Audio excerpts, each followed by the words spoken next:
anything that I'll regret being repeated later. Yeah, you have to keep it corporate safe. That's it.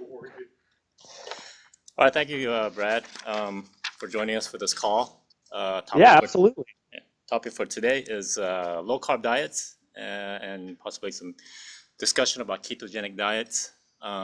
Before we dive into that topic of discussion, can you talk a little bit about yourself, your education, and your background? Yeah, so I guess I won't start too far back. I don't think we need my childhood. But so my training is I have a bachelor's degree, and my undergrad was pre-med, and then ended up going the research route instead of clinical medicine.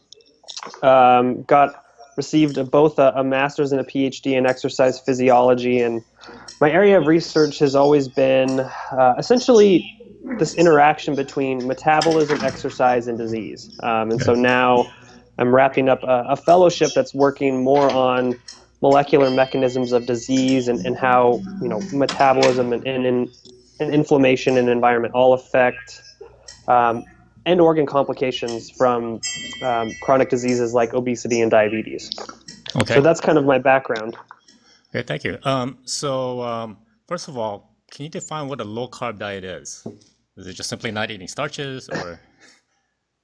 So you're going to ask the hardest, most ambiguous question up front. So really there's kind of a few ways to think about it, right? Is we can really almost stratify it into two very different approaches, right? We have traditional ideas of low carb diets where you basically just try to restrict dietary carbohydrates as much as you can from your diet with no real specific goal in mind. You just, you restrict everything across the board from, pasta, grains, breads, potatoes, rices, etc. Anything, fruit, including that, anything that has a carbohydrate load or a sugar load, you remove from your diet. Another approach that's along that same vein is what we call either very low carbohydrate or ketogenic diets, where your goal is to restrict carbohydrates to the point where your body has to create a different physiological condition to maintain energy levels and blood sugar levels for specific organs in your body through some very interesting adaptation mechanisms that occur when you restrict dietary carbohydrates so low that you reach that level. Okay. So that level that you're talking about, I'm assuming is that ketosis? Yeah, so basically the way it works is your body kind of has to maintain blood sugar in a very tight window, right? If it drops too low, you go into a coma and die, and you can kind of ratchet your blood sugar up over and over a little bit over time. But the way your body really likes to regulate it is it keeps it in this window. And so one of the main sources of maintaining blood sugar, there's two main sources of maintaining that low end of the blood sugar is dietary carbohydrates. So whenever you eat it, it goes into your bloodstream and it maintains it that way. The other way is your liver can create and produce glucose. So if you decide to restrict dietary carbohydrates, you essentially remove one of the main sources of maintaining blood sugar. And then your liver can keep up for a while, but then at some point, your body starts to realize, okay, I'm not having enough carbohydrates coming in. All of the things that don't require blood glucose for energy, a lot of your things like, muscle metabolism, heart metabolism, all your organ metabolism can run on fatty acids as well as sugars as your body starts to use a lot more fatty acids. And then eventually that molecular machinery gets so backed up that it starts using ketones, which is your body just produces ketones to actually make up for some of the differences in energy, especially in your brain. So it's essentially what happens is you pull so many carbohydrates out of your diet that your body needs to find another way to provide energy while still allowing your body to keep you alive while keeping your blood glucose levels up to a minimum threshold. So now a lot of people go to a low carb diet when they're trying to lose weight, and it seems to work for people for a while. So what exactly is happening when they're losing weight on a low carb diet? Yeah, so there's kind of a lot of different ways that people lose weight when they go, right into a low carb diet. Usually the first thing that happens is when you pull out dietary carbohydrates, two things usually happen for most people. One is you get a really quick weight loss that comes from your body's depleting water out. So we call them carbohydrates because they hold on to water, right? So when you stop eating carbohydrates, you stop storing, muscle glycogen, and then you stop storing water. So initially you'll see a pretty big weight loss that's just a water loss.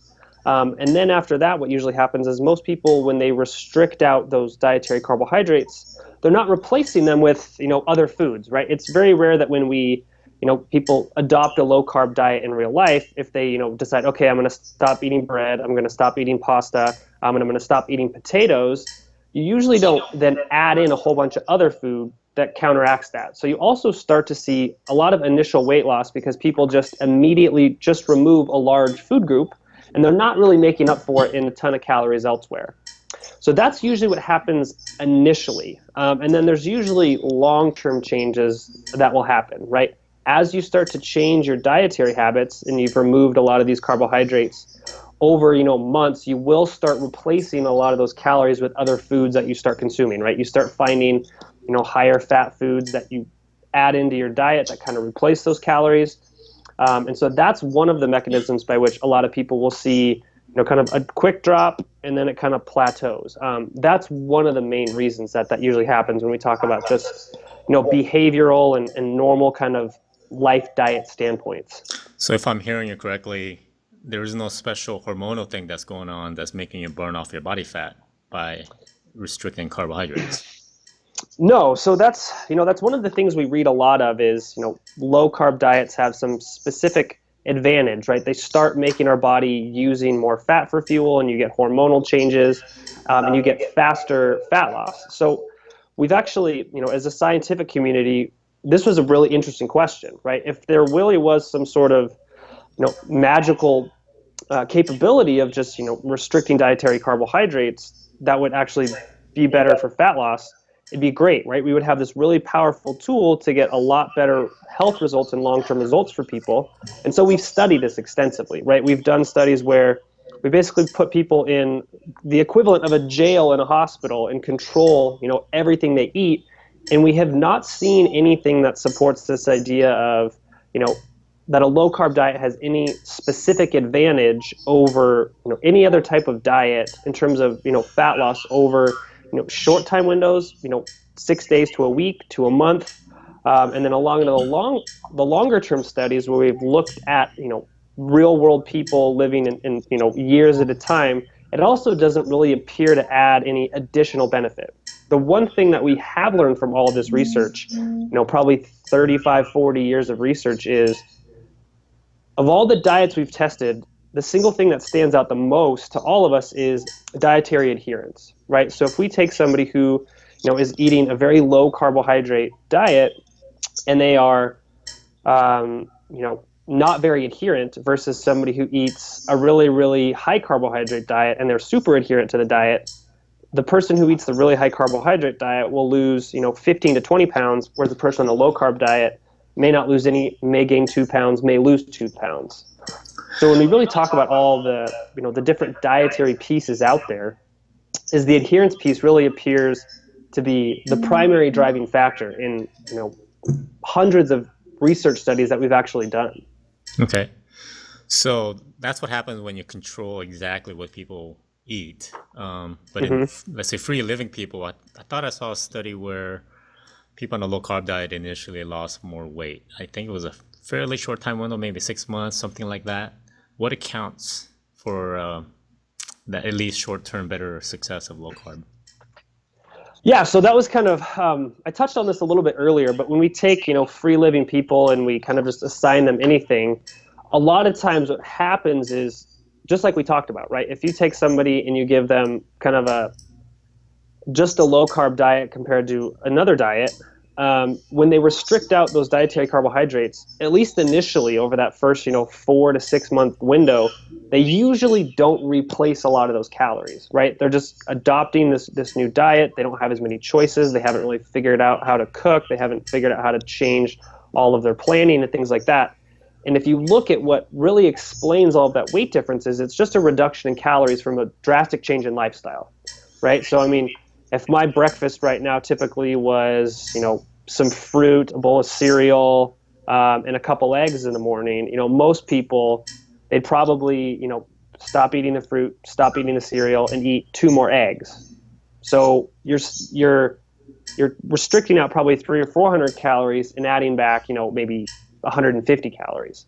So Okay. for most of those studies where we don't really, really highly control things, it's mostly explained by reduction in calories from what we call it spontaneous caloric reduction, where people just stop eating less. And that's why they're so effective in the real world, kind of initially for a lot of people, right? You've basically just drastically changed most of your lifestyle choices, and you're not consuming as many calories as you usually do throughout a day. So I guess telling people to just cut out carbs or starches is, I guess, it's a simple thing that people can follow. It's easy to grasp. So maybe accounts for maybe some initial success of low carb diets. Yeah, it's just like if you were to tell somebody if they were drinking 5 or 6 cans of Coke a day, and you just said, hey, quit drinking, 650, 700 calories of Coke, you're just removing a huge calorie source from people's lifestyles, and that really explains most of what we see.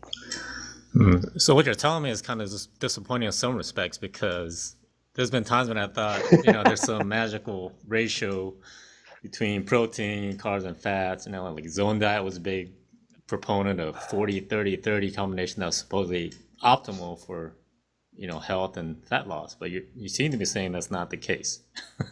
Yeah, it kind of depends on the lens you look at it, right? It is kind of disappointing, as there doesn't really appear to be anything super magical. But on the flip side, it means you have a lot more tools at your disposal, right? So instead of being like, oh my gosh, this is the best diet in the world, but I really like eating, oatmeal and potatoes and rice and bread as part of my diet, now you have a lot more options, right? So you can find different strategies that work best for you. Maybe you are somebody who those are the staples of your life, and if you were to take them away and that was the best diet, it would really limit a lot of things you can do. So it's actually,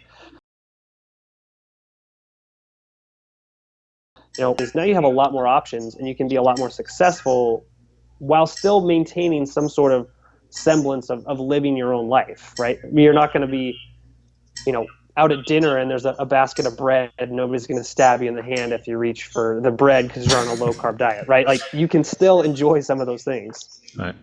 So now, some people report that their appetite is much lower when they're on a low carb or ketogenic diet. Is there any evidence to support that? So what we really know from there, one of the hard parts, right, is we have very scientific papers that have really kind of teased out all of these things, and they tell us one thing, and then we've got real life, real world scenarios, and so I kind of like to acknowledge both pieces, and I'll kind of tell you guys a little bit about both, right? Because people don't live in labs, and people are not these highly controlled experiments. Their lives interact with the real world and a lot of things. So what we know from the scientific literature when we put people on really low carb diets or ketogenic diets or anything like that is it doesn't appear to convey any improvement on hunger signaling, right? People who have higher fat diets and low carb diets don't appear to have better satiety scores. They don't appear to eat less calories from being satiated, et cetera. And that's what we see in the scientific literature.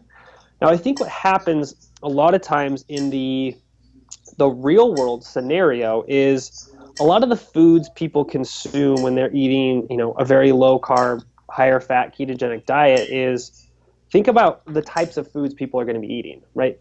They're going to be eating a lot of fibrous vegetables. They're probably going to be eating some fatty meats. They're going to be higher in protein normally than most people. And so in the real world, a lot of times some people do have better control over their hunger due to a lot of aspects of the diet, right? We know things like overall food volume, if you're eating a lot of leafy greens and things like that. So a lot of the ways people actually execute a low carb diet can be helpful for maintaining better satiety and better hunger, but it's not across the board, right? Some people can easily eat a very low carb, high fat diet and consume 5 or 6,000 calories in a day just because of the way they construct their diet. Whereas if they were eating a lower fat, higher carb diet, they may only naturally eat 2,500.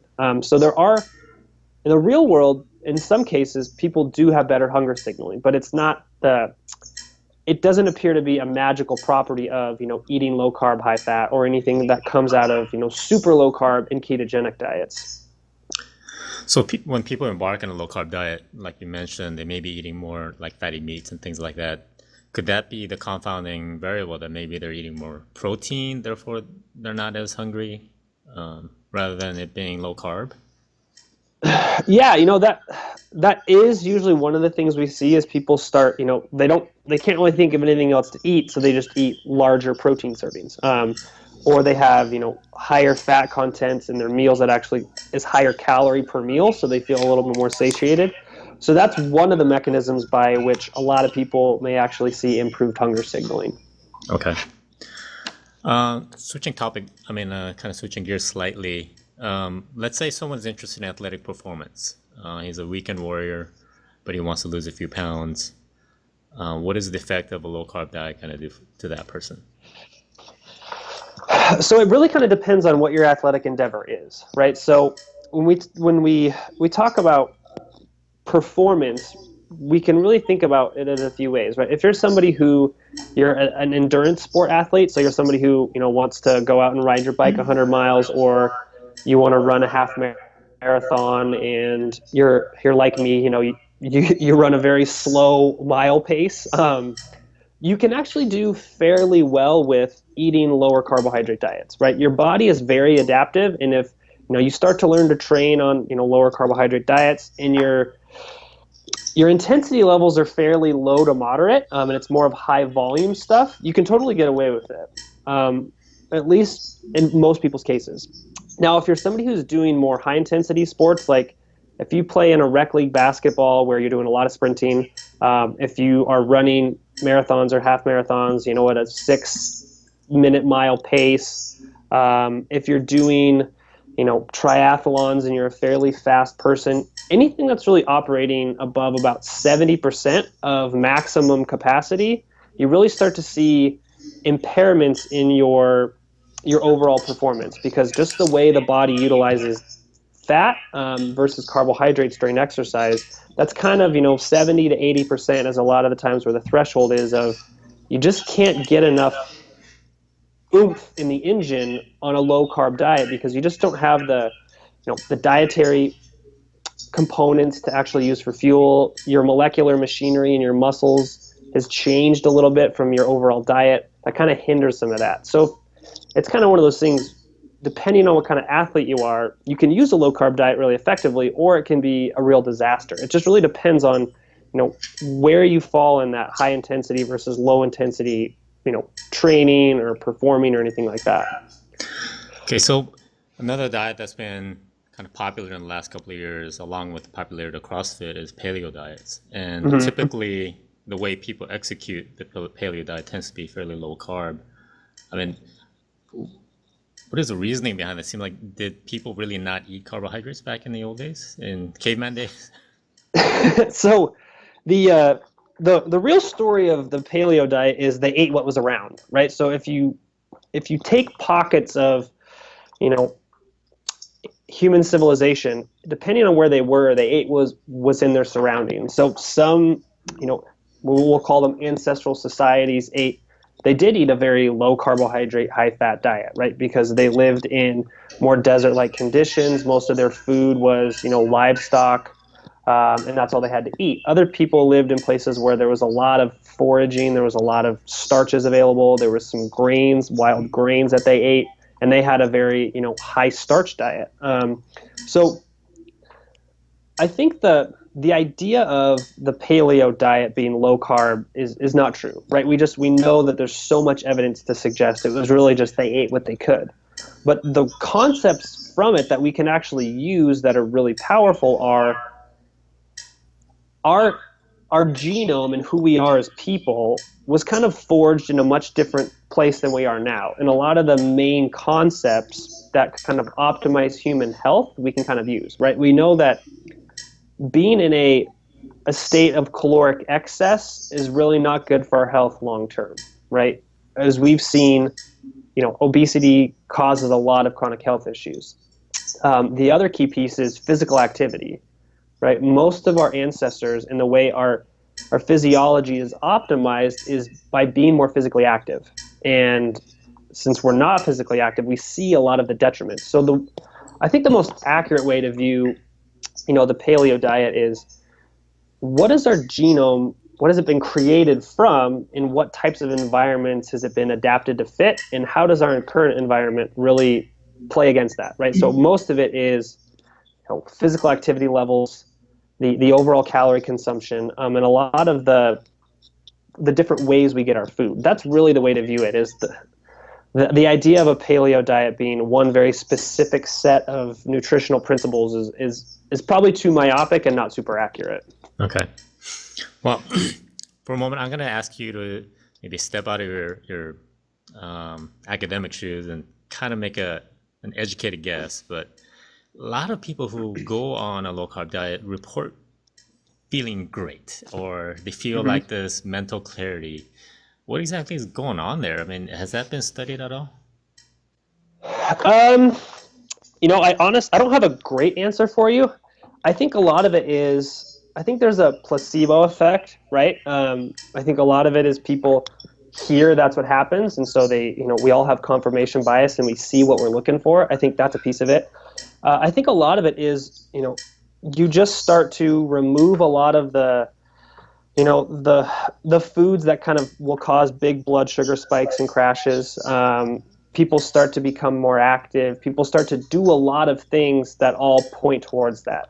Okay. So I think there's some small pieces of, the low carb piece that adds a little bit to that, but I think it's kind of a lot of the synergistic things, right? We know, when you think about people who are, trying to improve their diet, they're usually people who are starting to put a lot of pieces together, right? They're starting to go to the gym more. They're starting to kind of clean up, I hate that word, but they clean up their diet. They start to adopt a lot of other healthy lifestyle things.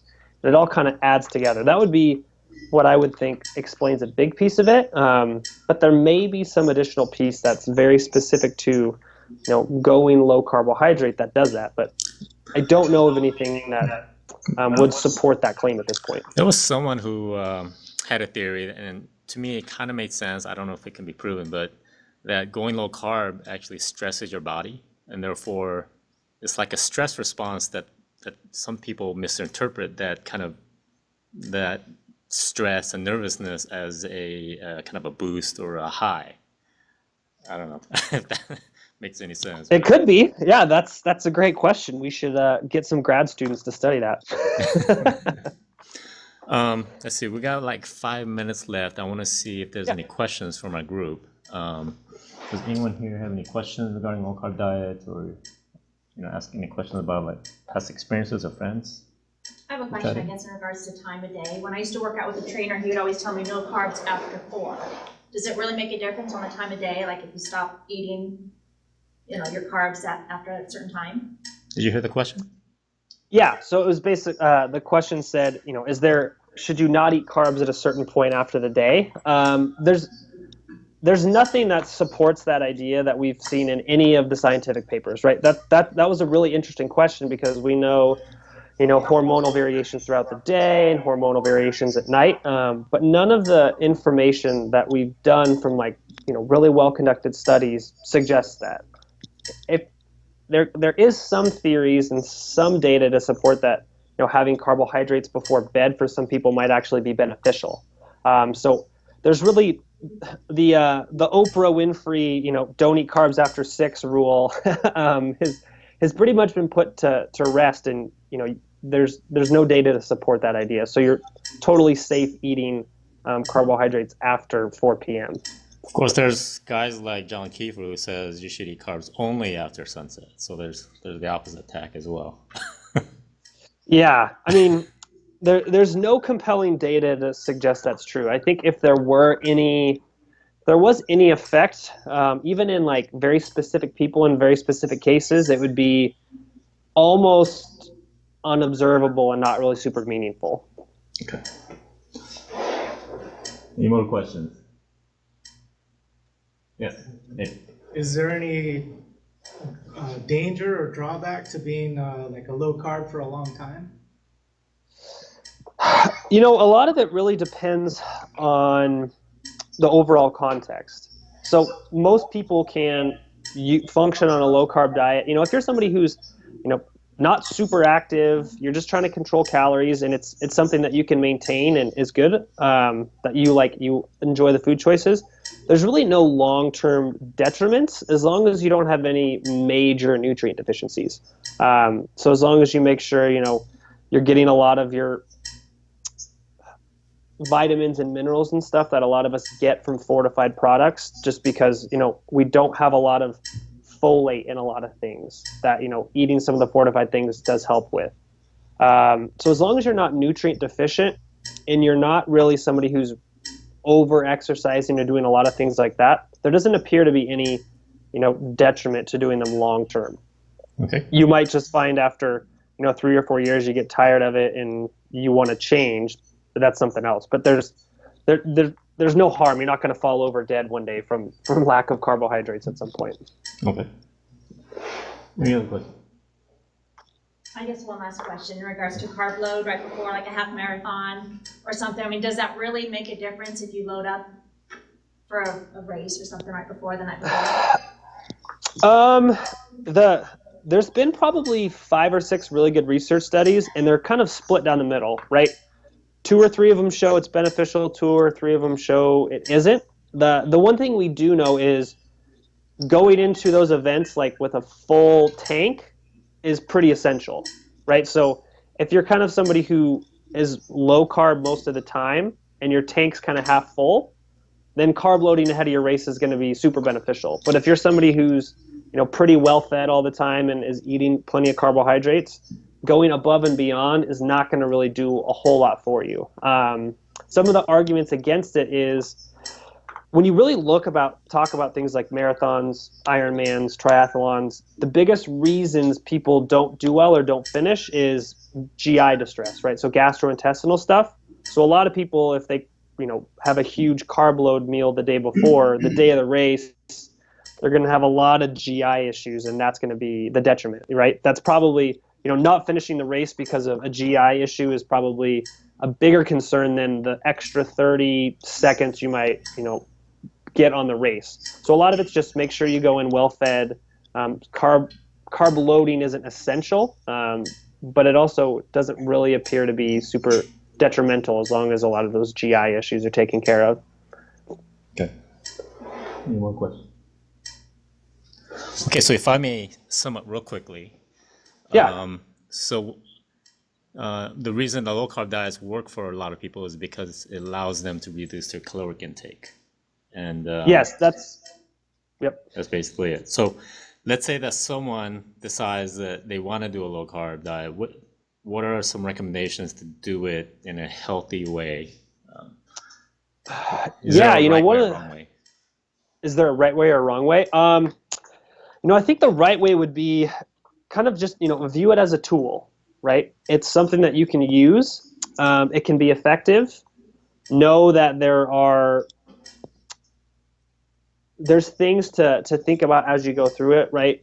Periods of, you know, having days where you do consume more carbohydrates, especially if you're somebody who trains a lot, is a good idea. You know, kind of having once a week, twice a week, adding in some higher carbohydrate days.